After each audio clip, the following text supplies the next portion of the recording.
এখানে লিখছে মাওলানা সাহেব, আমার একটি প্রশ্ন আছে, টাকা দিয়ে ফিতরা দিলে জাহান্নামে জ্বলতে হবে, অনেক মাওলানা বলছে, আসলে কি তাই? টাকা দিয়ে ফিতরা দিলে জাহান্নামে জ্বলতে হবে, এরকম কথা, যাও জাহান্নামে যাবে তো যাও। তো যাক, লম্বা করে লাভ নেই। ইনি একটা কাবেল আলিম, শেখুল হাদিস। যেখানে শেখুল হাদিসের আছে সেখানে কথা বলতে বুকে খুব লাগে, পাওয়ার পাওয়া যায়। আর জাহেল মানুষ বসে থাকতে গেলে ভাল লাগে না। তো সোজা কথা হলো এই যে রাসূলুল্লাহ হাদিসে বলেছেন যে ঈদের মাঠে যাওয়ার আগে ফিতরাটা আদায় করে দাও। যদি ঈদের মাঠে যাওয়ার আগে ফিতরাটাকে আদায় করো তাহলে ফিতরা হবে না। এটা কি হবে? ফাইন্নাহা সাদাকাতুন মাকবুলাতুন, আল্লাহর কাছে কবুলযোগ্য একটা সাদকা হবে। তাহলে সাদকা হলো কিন্তু ফিতরা হলো না। কখন? ঈদের পরে যদি আদায় করা যায়। ঈদের আগে দিব তো জাকাত হবে, ফিতরা হবে, আর ঈদের পরে দিলে ফিতরা হবে না। এখন 1 মিনিটের জন্য ধরে নিলাম যারা যারা টাকা দিয়ে ফিতরা দিল ওদের ফিতরা হলো না, 1 মিনিট হলো না। তো হলো না যখন, তো হলো না, লোকেদের জন্য জাহান্নামে জ্বলতে হবে, এ কথাটা হলো না। তো আল্লাহ তো বলে দিতেন, নবী তো বলে দিতেন তোকে জাহান্নামে যেতে হবে। তো 30টা রোজা রেখে একটা লোক ফিতরা দিল না, তার জন্য জাহান্নামে যাবে? তো থাকতুক তো কথাটা লেখা। বরং রাসূলুল্লাহ কি বলছেন? ওটা সাদকা হবে। তা আমি যদি টাকা দিয়ে ফিতরা দিই আর এটা যদি আল্লাহর কাছে কবুল না হয়, খোদা না খাস্তা, তাহলে এটা সাদকা হবে, আমাকে জাহান্নামে যেতে হবে, এটা কথা নয়। পৃথিবীর যতগুলো শাইখুল হাদিস আছে তারা এমন কথা বলবে না। আর যারা জীবনে একবার এগুলো পড়েছে আর জীবনে পড়াবার সুযোগ পায়নি, বাংলাতে কোথাও হয়তো তর্জমা পড়ে নিয়েছে, তারা হাঁকবে লম্বা লম্বা যে তোমরা জাহান্নামে চলে যাবে। জাহান্নামটা কি পৈতৃক সম্পত্তি? হ্যাঁ, জাহান্নামে যাবে। কখন? যেদিন জান্নাত আর জাহান্নামের মালিক আল্লাহ তাআলা এই পশ্চিমবঙ্গের আর বাংলাদেশের 3-4টা মাওলানাকে দিয়ে দিবেন যে তোমাদেরকে জাহান্নামের মালিক বানালাম, তোমরা এবার দেখো গা। তো ওরা ঠিক এগুলোকে জাহান্নামের ভেতরে ভরতে শুরু করবে। কিন্তু ঠান্ডা মাথাতে রাখেন, যদি কবুল না হয় তাহলে সাদকা হবে, তাই বলে কবুল না হতে গেলে আমাকে জাহান্নামে যেতে হবে না, এটা কথা নিশ্চিত কথা, এটা কথা নিশ্চিত কথা, এটাকে আপনি মাথাতে রাখবেন। এতে বাড়াবাড়ির কোনো কথা নেই। 2 নম্বর কথা, আমার একটি প্রশ্ন আছে, কোনো পার্টি থেকে ইফতারের দাওয়াত দিলে দাওয়াত গ্রহণ করা যাবে কি না? পার্টি থেকে, পার্টির রংটা লাগে গায়ে, যে তৃণমূলের বা উমুকের দাওয়াত, এটা দেখতে হবে টাকাটা খরচ করছে কে, তাকে। আমি পার্টি ফাটি জানি না, তৃণমূলের লোক করতে পারে, সিপিএমেরও লোক করতে পারে, তার জন্য পার্টি নামটা আসছে, কিন্তু আমাকে দেখতে হবে ব্যক্তিটা। যদি এই ব্যক্তিটা তৃণমূল করে আর লোকটাকে আমি চিনি যে ওই লোকটা ধান্দাবাজ নয়, ওর ব্যবহার ভালো, ওর আয় ইনকাম ভালো, তাহলে আপনি হুসনে জান রাখেন যে এটা একটা মুসলমান লোক আর এই লোকটা আমাদেরকে ইফতার করাচ্ছে। ওর কালার কি আছে রাজনীতির সেটা ওর ব্যাপার, আপনি ওই রকম লোকের দাওয়াত খেতে পারবেন। আর যদি আপনি এরকম জানেন যে ডাহা মিথ্যা হারাম একদম টাকা ওর কাছে আছে, তাহলে এইরকম ডাহা হারাম টাকা যার কাছে আর হারাম ব্যবসা যার কাছে আছে তার টাকাতে ইফতার করা যাবে না।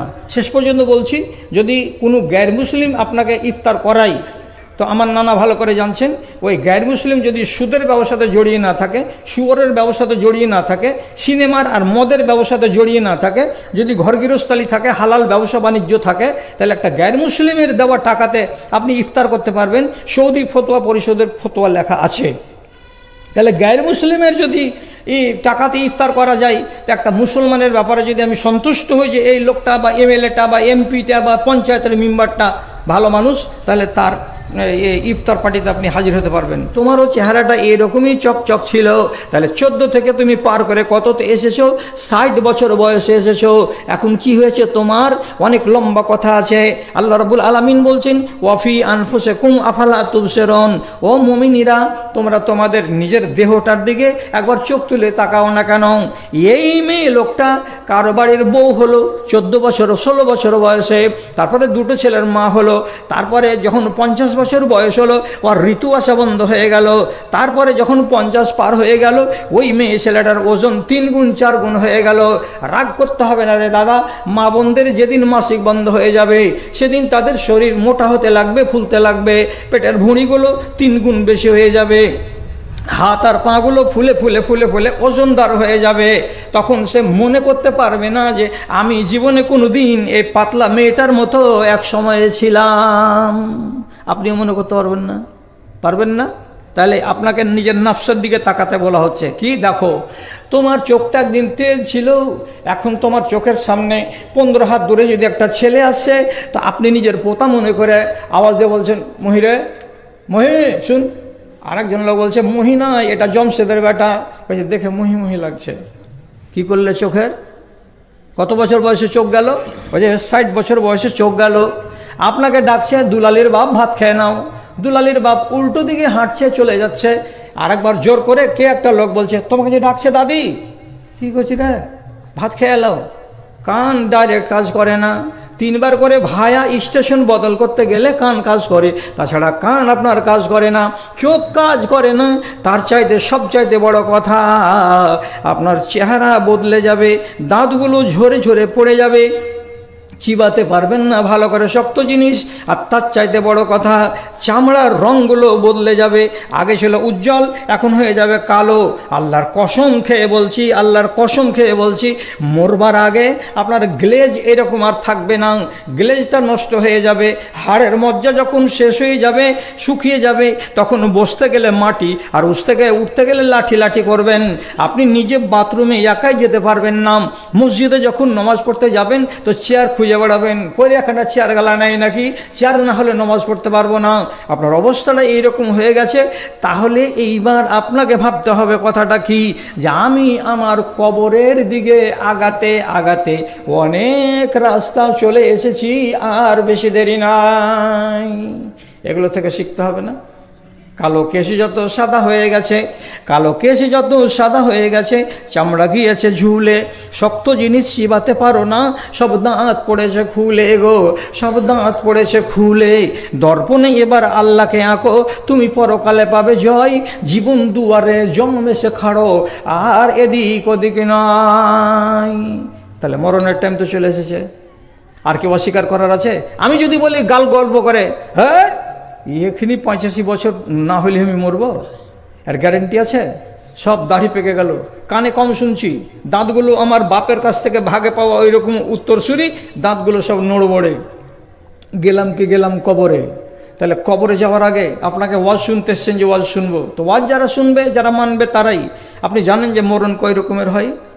শরীয়বাদ মোহন আল্লো বলেন কথাটা, যে আপনাদের কি সবারই জানা আছে, সব ভাইটির সব মাটির জানা আছে যে মরণ কয় রকমের হয়? সবারই জানা নাই। বাংলা তর্জমা আছে যাদের বাড়িতে বাংলা তর্জমা আছে, তারা বলবেন, তারা করবেন। সূরা নাজিয়াতকে খুলবেন সকালবেলায়। নাজিয়াত সূরার গোড়াতে 2টো আয়াত আছে, প্রথমেই আয়াত আছে বিসমিল্লাহর পরে, কি লেখা আছে? ওয়ান্নাজিআতে গারকা ওয়ান্নাশিতাতে নাশতা। এর মানে কি? এগুলো ফেরেশতা আছে, তোমার রক্তের ভেতরে ঢুকে যাবে, হাড়ের মজ্জার ভিতরে ঢুকে যাবে। এরা কারা? এরা হলো মালাকুল মউতের দল, যারা জান কবজ করে তারা। তাহলে মরণ হচ্ছে 2 রকমের। একরকম মরণ কোনটা? তো একরকম মরণ হলো এই, ফেরেশতা আসবে 10 হাত দূরে দাঁড়িয়ে, দূর থেকে আওয়াজ করে বলবে, তা আওয়াজ হবে 2 রকমের। একটা লোকের জন্য 2 রকম নয়, একজনের জন্য একরকম, তো আর একজনের জন্য আর এক রকম। আমার কপালে কোনটা আছে আমি জানি না, আপনার কপালে কোনটা আছে আপনি জানেন না। কামিয়াবি আপনার জীবনের এখানেই। কি এখানেই? ফেরেশতা একগুলো লোককে ডাক দিবে, ডাকের আওয়াজটা কি হবে? ইয়া আইয়াতুহান নাফসুল খাবিসা উখরুজি ইলা গাযাবিল্লাহ। এ খবিস জান, ও হারামখোর জান, তুমি আল্লাহর গজবের দিকে বেরিয়ে এসো, আমি তোমাকে নিয়ে যাওয়ার জন্য এসেছি। যখন বলবে এই খবিস জান, কে বলছে? তো আল্লাহর ফেরেশতা। তখন ওই জান কি খুশি মনে হাসতে হাসতে বেরিয়ে আসবে? জীবনে বেরোবে না, জীবনে বেরোবে না। নফসটা তখন লুকিয়ে বেড়াবে দেহের এদিকে আর ওদিকে। আল্লাহর ফরিস্তা দেখতে পাবে, রুহটা আমার হাতে ধরা দেয় না। তখন ফরিস্তা বলবে আমি কেমন করে টেনে বার করতে হয় তা আমার জানা আছে। এই কথাটাই আল্লাহ রাব্বুল আলামিন কোরআনে বলছেন, তোমাকে নিংড়িয়ে নিংড়িয়ে, তোমাকে যেমন কুসুরকে মেশিনে ভরতে গেলে রস একদিকে বেরিয়ে যায় আর ছোবড়া আর একদিকে বেরিয়ে যায়, গোল হয়ে ইক্ষুটা আর থাকে না, ঠিক সেই রকমই তোমার রন্ধ্রের ভেতরে আল্লাহর ফরিস্তা ঢুকে যাবে, মজ্জার ভেতরে ঢুকে যাবে, রক্তার ভেতরে ঢুকে যাবে, আর নিংড়িয়ে নিংড়িয়ে নিকষে নিকষে তোমার রুহটাকে টেনে বার করে নিয়ে যাবে। যখন এইরকম করে নিয়ে যাবে এটাকে বলা হয় নাজিআত। নাজিআতের মানে হলো নিংড়ে টেনে বার করা। আচ্ছা, নিংড়ে যদি বের করে তো এটা কষ্টের হবে না মজার হবে, এটাকে আপনাকে বুঝাতে হবে, এটা কি বুঝবার জিনিস? আরেকটা লোকের জন্য আওয়াজ হবে কি, ইয়া আইয়াতুহান নাফসুল মুতমাইন্না ইরজিই ইলা রিজওয়ান উখরুজি ইলা রিজওয়ানিল্লাহ। ও পবিত্র জান, তোমাকে আল্লাহর সন্তুষ্টির দিকে নিয়ে যাওয়া হবে, আল্লাহর রেজামন্দির দিকে তোমার ডাক পড়েছে, আমি তোমাকে নিতে এসেছি, তুমি চলো আমার সাথে চলো। যখন আল্লাহর রেজামন্দির দিকে আমাকে যাওয়ার ডাক আমার কানে এসে যাবে, যদি সে নেককার মানুষ হয় তো এই রকম আওয়াজ পাবে, তখন ওই জানটা আর ডানে বামে যেতে চাইবে না। দুনিয়া কিরে, আমি দুনিয়া চাই না, ধন কিরে, আমি ধন চাই না, মাল কিরে, আমি মাল চাই না, আমার বিবি বাল বাচ্চা কিরে, ওগুলো আমি চাই না। আমাকে আল্লাহ রাব্বুল আলামিন ডেকেছেন তার খুশনুদির দিকে, আমি আল্লাহর রেজামন্দির দিকে চলে যাব। তখন নফসটা করে কি, আপনি আপনি আপনি আপনি বেরিয়ে গিয়ে মালাকুল মৌতের হাতে জমা পড়ে যায়। কেমন হয়ে জানটা বেরুলো, কেমন হয়ে বেরুলো? হাদিসের ভেতরে লেখা আছে, পরিষ্কার কথা বলছি, একটা মেয়ে ছেলে যদি তার নিজের বাচ্চাকে দুধ পান করায়, তো দুধ পান করার কালে মেয়ে ছেলেটা বুঝতে পারে না যে 15 মিনিট বেটাটাকে দুধ খাওয়ালাম তো আমার বাচ্চাটা কতখানি দুধ টানলো। আমার আল্লাহর কসম, 3 মাসের যদি একটা বাচ্চা হয় আর তার মার দুধ যদি 10 মিনিট চুষতে পাই, তো কাছাকাছি 50 থেকে 70 মিলিগ্রাম দুধ তার মায়ের থান থেকে চুষে বের করে নিবে কে? বাচ্চাটা। তো 70 মিলিগ্রাম দুধ একটা বাচ্চা যে চুষে বের করে নিল তার মায়ের থান থেকে, তার মা যারা পরিমাণে টের পেল না, জানতে পারলো না। তো দুধ যেমন থান থেকে বেরিয়ে যাওয়া মা টের পায় না, আর কলসি থেকে, ভরা কলসি থেকে যদি পানিকে ঢেলতে গিয়ে গ্লাস লাগানো যায় তো যেমন কষ্ট লাগে না, তেমনি আপনার জানটাকে আপনার দেহের ভিতর থেকে বেরিয়ে আনতে ওই রকম কোনো কষ্ট লাগে না। তারপর এইটুকু কথা, এর পরের টুকু যে বলছি আমি, তো পরের টুকু বলছি বড় বড় ওলামায়ে কেরামদের তাহকিক এবং বড় বড় ওলামায়েদের ব্যাখ্যা বিশ্লেষণ। আপনি জীবনে এমন কোনো মানুষ দেখেছেন যে মানুষটা মরার পরে ওর চেহারার দিকে তাকাচ্ছি তো দেখে মনে হচ্ছে হাসছে? জীবনে দেখেছেন এরকম? আমি 2 জন লোককে দেখেছি, মরে গেছেন, কাফনে ওনাকে রাখা আছে, কিন্তু উনার চেহারার দিকে যখন দেখছি তখন দেখে মনে হচ্ছে উনি মুচকি মেরে হেসে আছেন, মুচকি হাসি দেখা যাচ্ছে। মুচকি হাসি কেন? অন্যরকম কেন হলো না? তো মরণের কিছু শুভ লক্ষণ আছে আর মরণের কিছু মন্দ লক্ষণ আছে। তো কোনো মানুষের যদি চেহারাটা আপনি দেখবেন মরার পরে মুস্কান, চেহারাটা যেন মনে হচ্ছে হাসছে মুচকি মেরে, এই লক্ষণটা ভালো। লক্ষণটা ভালোর ভিতরে আর একটা লক্ষণ বলেই দিই, মনে রাখবেন, কোনো মানুষের মরবার কালে যদি কলমা পড়তে পড়তে, কথা বলতে বলতে জানটা বেরিয়ে যায়, তাহলে এর লক্ষণটা অত্যন্ত ভালো। কেন?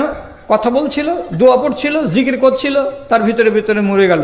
একটা মানুষ নেক কাজ করতে করতে করতে করতেই মরে গেল, যেমন রোজার হালাতেই মরে গেল, যেমন কোরআন তেলাওয়াত করতে করতেই মরে গেল, যেমন একটা মানুষ নমাজ পড়ছিল, নমাজ পড়তে পড়তেই মরে গেল। তো এইরকম নেক আমলে থাকা অবস্থাতে যদি মরে যাই, এটা হলো ভালো লক্ষণ। তাহলে সবটির ভেতরে যেটা সব থেকে ভালো লক্ষণ আমি বলছি, মুখটাতে মুচকি হাসি দেখতে পাওয়া যাওয়া। কেন এটা হয়?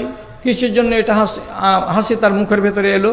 তো ওলামায়ে দ্বীন বলছেন, যখন আল্লাহর ফেরেশতা তাকে আওয়াজ দেয়, কি বলে আওয়াজ দেয়? ইয়া আইয়াতুহান নাফসুত তাইয়্যিবা উখরুজি ইলা রিজওয়ানিল্লাহ, এ পাক জান, হে পবিত্র জান, আল্লাহর রেজামন্দির দিকে চলো, তোমাকে নিয়ে যেতে এসেছি।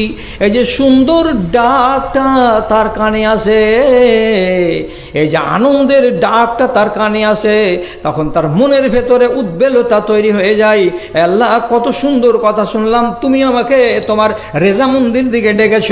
এই ভালো খবরটা শোনার পরে মানুষটার মনের ভেতরে আনন্দ হয়, আর আনন্দের বহিঃপ্রকাশ ঘটে কোথায়? তো তার চেহারাতে এবং তার ঠোঁটে। এই জন্য মরণের পরে অনেক মানুষের চেহারায় হাসি দেখতে পাওয়া যায়। অনেক কুলক্ষণ আছে, অনেক শুভ লক্ষণ আছে। মরবার কালে একাগুলো মানুষকে দেখবেন বিছান ছেড়ে পালিয়ে যাচ্ছে, ওকে ধর, ল্যাব দিয়ে চেপে ধরে থাক, বাপু অমন কেন করছো, তো কিছু বলবে না, খালি পালিয়ে যাওয়ার চেষ্টা করবে। এই মরণের টাইমগুলোতে এরকম ঘটনা ঘটে অনেক মানুষের। এটা ভালো লক্ষণ নয়, এটা হচ্ছে কঠিন জঘন্য লক্ষণ। লম্বা করে লাভ নেই, আপনাদের সাথে কথা বলা আছে যে 12টা পর্যন্ত আমরা আলোচনা করব, তারপর আপনাকে আমরা ছেড়ে দেব, যেহেতু রোজার মাস। হাজ্জাজ বিন ইউসুফ কাছাকাছি ঐতিহাসিকদের মত অনুযায়ী 1,20,000 মানুষকে মার্ডার করেছিল এই লোকটা। কত আলেম আর কত নেককার আর কত দিনদার, কত আল্লাহওয়ালা, কত মানুষকে যে মেরেছে এই লোকটা, তো তার গণনা ঠিকঠাক করে বলা যাবে না। একজন তাবেঈকে মারলো শেষের বেলাতে, তার নাম হলো সাঈদ বিন জুবায়ের। নামটা হলো সাঈদ বিন জুবায়ের।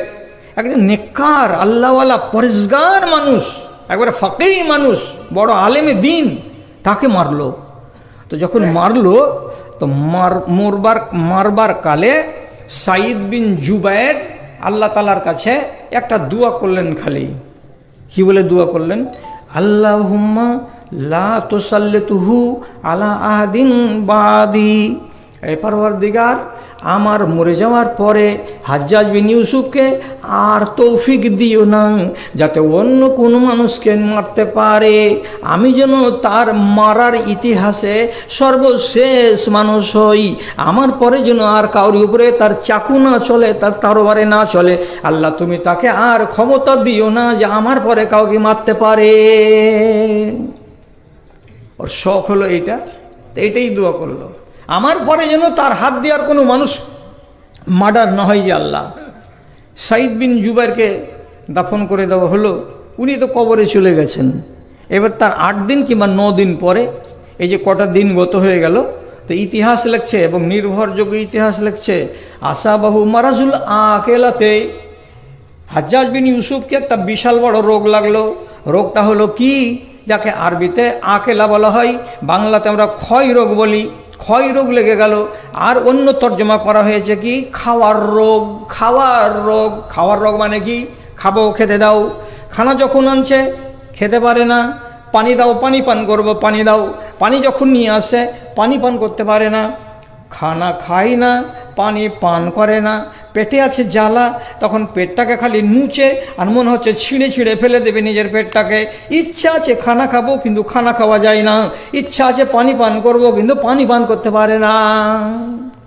কুকুরের কামড়া রুগীকে, যাকে বেরি বেরি রোগ হয়ে যায়, কুকুরের বিষ লাগা রুগীকে যখন দেখবেন যে রোগটা ফুটে গেছে, পানি দেখতে গেলে ভয় করবে, তখন তো পানি পান করাতে হবে। কি করে পানি পান করাবেন? গ্লাসে পানি পান করানো যাবে না।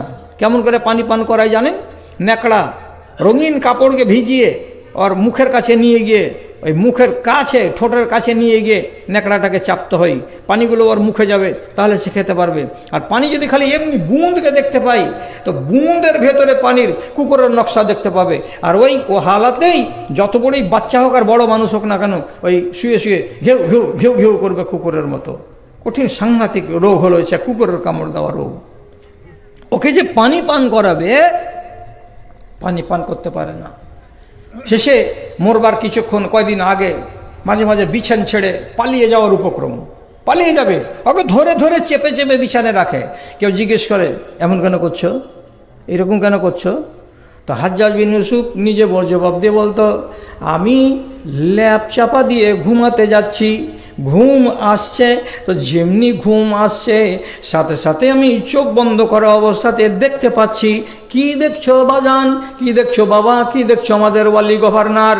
তো বলছে আমি যেমনি চোখ বন্ধ করছি ঘুমের ঘরে যাচ্ছি, সামনের দিক থেকে সাঈদ বিন জুবায়ের চলে আসছে, আর ওর হাতে আছে একটা বড় নেজা, কমসে কম 18 ইঞ্চি হবে। নেজাটাকে এমনি করে ধরে আছে আর আমার গোড়াতে চলে আসছে। যদি কেউ তাকে না ধরে আর আমি পালিয়ে না যাই, তাহলে আমার বুকে গোক করে বসিয়ে দেবে, আমার জীবনটাকে মেরে দেবে। তখনই চোখ খুলে যাচ্ছে, আর যেমনি চোখ খুলে যাচ্ছে সাঈদ বিন জুবায়ের আমার কাছ থেকে পালিয়ে যাচ্ছে। এই তামাশা দেখতে থাকছি, যার কারণে আমার ঘুম আসে না। জালেম মরণের কালে এত ভয় পেল, ভয় পেতে না খেয়ে না দে শেষের বেলায় ইতিহাসে লেগেছে যে সাঈদ বিন জুবায়েরকে মার্ডার করে দেওয়ার 1 মাস পরে মারা গেছে।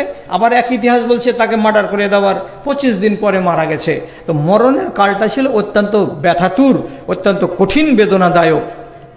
আমি আর আপনি তো জানি যে মরণ দুরকমেরই হয়। কোথায় পেলাম? সূরা নাজিয়াতের ভেতরে পেলাম। তো আমার কপালে মন্দ মৌত লেখা আছে না আমার কপালে ভালো মৌত লেখা আছে? আমি তো জানি না। তাহলে ভালো মৌত কি করে আমার কপালে আসবে? এই জন্য আপনি আর আমি কখনো কি ভাবনা ভেবেছি?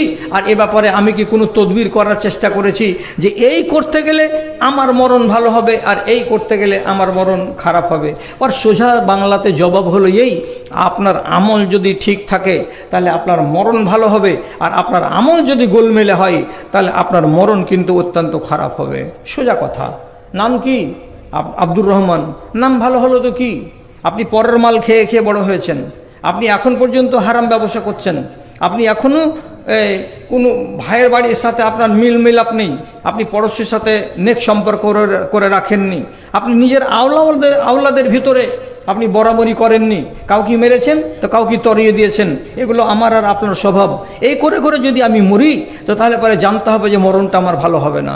ভাইজান, ভালো ভালো লোক জীবন পেয়েছেন আর জীবনকে পেয়ে মঙ্গল হয়ে গেছেন, কামিয়াব হয়ে গেছেন। আর ভালো ভালো লোক জীবনকে এত সুন্দর 60 বছরের পাওয়ার পরে কামিয়াব হতে পারেনি। আমার আর আপনার কত ঈমান আছে জি? আমার আর আপনার কত ঈমান আছে? আবু বকর সিদ্দিকের চাইতে কি বেশি ঈমান আছে? হ্যাঁ, কোনোদিনই নাই, কোনোদিনই নাই। আবু বকর সিদ্দিকের ঈমানের কাছে আমাদের ঈমান হচ্ছে 0 পরিমাণের। অথচ আবু বকর সিদ্দিকের মতো লোক, তার আসারে লেখা আছে কি যে উনি মাঝে মাঝে একটা কথা মূল্যবান বলতেন। কি বলতেন? ইয়া লাইতানি কুনতু শাজারাতান ফি জানিবিল ওয়াদি, আল্লাহ তুমি আমাকে আবু বকর না বানিয়ে যদি আমাকে রাস্তার কিনারায় একটা ছোট ঘাসের গাছ বানিয়ে দিতে, ডোরপির গাছ হয় কিংবা দুবড়ার ঘাস হয়, যদি একটা ছোট্ট গাছ আমাকে বানিয়ে দিতে, সুম্মা যা আনি না কাতান ও এবেলান সুম্মা আকালানি ওয়াল্লা আকানি সুম্মা আখরাজানি বারা, তারপরে একটা উঁট আসতো, আর উঁটটা এসে এখানে কামড় ওখানে কামড় দিতে দিতে ওই গাছটাকে কামড়ে নিতে, খেয়ে নিত, আর খেয়ে নিয়ে পেটে ভরে নিত। পেটে ভরে নামার পরে সে যোগালি করত, আর যোগালি করার পরে আমাকে হজম করে দিত, আর হজম করে দেওয়ার পর রাত কাটিয়ে সকালবেলায় বড় বড় লিধি বানিয়ে এত বড় ছোট ছোট লিধি বানিয়ে আমাকে পিছন দিক দিয়ে বের করে ফেলে দিত। এটাকে তো আবু বকর, আমি মানুষ হয়ে না এসে যদি গাছ হতাম আল্লাহ রে, তাহলে আমার কতটা সম্মান ছিল, আমার কতটা ভালাই ছিল, আমাকে এতগুলো পরীক্ষার মুখে পড়তে হতো না। অথচ আবু বকরের ঈমান কত? উম্মতে মুহাম্মাদির সর্বশ্রেষ্ঠ উম্মত ইনি হলেন আবু বকর। আর পৃথিবীর মাটিতে যত উম্মত এসেছে, নবীদের জান্নাতে চলে যাওয়ার পর যখন উম্মতিদের জান্নাতে যাওয়ার সিলসিলা শুরু হবে, তখন সর্বপ্রথম জান্নাতে যাবে কোনো নবীর বেটা নয়, কোন নবীর ভাইরা বেটা নয়, কোন নবীর ভাগনা নয়, সর্বপ্রথম জান্নাতে যাবে কে? তো এই উম্মতির আবু বকর সিদ্দিক রাদিয়াল্লাহু তাআলা আনহু।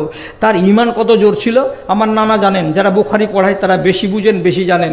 লেখা আছে হাদিসের ভিতরে, লাউ ওজা ঈমান আবি বকরিন ফি সাক্কাতিন, আবু বকরের ঈমানকে যদি একটা পাল্লাতে রাখা যায় আর সারা জগৎবাসীর ঈমানকে আর একটা পাল্লাতে রাখা যায়, দাড়ি পাল্লাতে 2টো পাল্লা আছে, একটা ডান একটা বাম, এক পাল্লাতে আবু বকরের ঈমান আর একটা পাল্লাতে কার ঈমান? সারা জগৎবাসীর ঈমান। তো নবীজি বলছেন লারা জাহা ঈমান আবি সাক্কাত আবি বকরিন, আবু বকরের ঈমান যে পাল্লাতে আছে ওই পাল্লাটা জমিনে লেগে থাকবে, ওকে উপর দিকে উঠাতে পারবে না। সারা জাহানের মালিক, সারা জাহানের লোকগুলো তাদের ইমানকে জমা দিয়ে ভারী করতে পারবে না। দুনিয়ার মানুষের ইমান এক জায়গাতে, আর আবু বকর সিদ্দিকের ইমান হলো এক জায়গাতে। এত বড় দিনদার, এত বড় আল্লাহওয়ালা, এত বড় পরহেজগার মানুষটাও এই সমস্ত কঠিন পর্বগুলোকে যখন মনে করে, মরণ থেকে শুরু হবে কবর পর্যন্ত, কবর থেকে উঠে গিয়ে হাসর পর্যন্ত, হাসর থেকে তারপরে হিসাব দেওয়ার পরে 50,000 বছর গত হয়ে যাবে, তখন পর্ব আসবে কিসের? তো জান্নাত আর জাহান্নামের এই ভয়ঙ্কর পর্বগুলোকে যখন মনে চলে আসতো, তখন তিনি আফসোস করে বলতেন এই কথা, আল্লাহ একটা গাছ হতাম আর উঠে খেয়ে নিত, আর খেয়ে নেওয়ার পরে হজম করে পিছন দিক দিয়ে লিদ করে বের করে দিত, আমাকে যেন আবু বকর করে তৈরি করা না হতো, এটাই আমার জন্য ভালো কথা ছিল। এত বড় ইমানদার লোকের খাকসারি কেমন! আর আমরা কত টাকা দামের ইমান রাখি গো, হ্যাঁ, ইমানে তো 14 রকমের পোকা লেগে লেগে আছে, অথচ আমাদের ইসলাহ করার কথা আর নিজেদেরকে সংশোধন করার কথা আমরা ভাবছি না। কবে সংশোধন হবেন এই কথাটা চিন্তা করেন।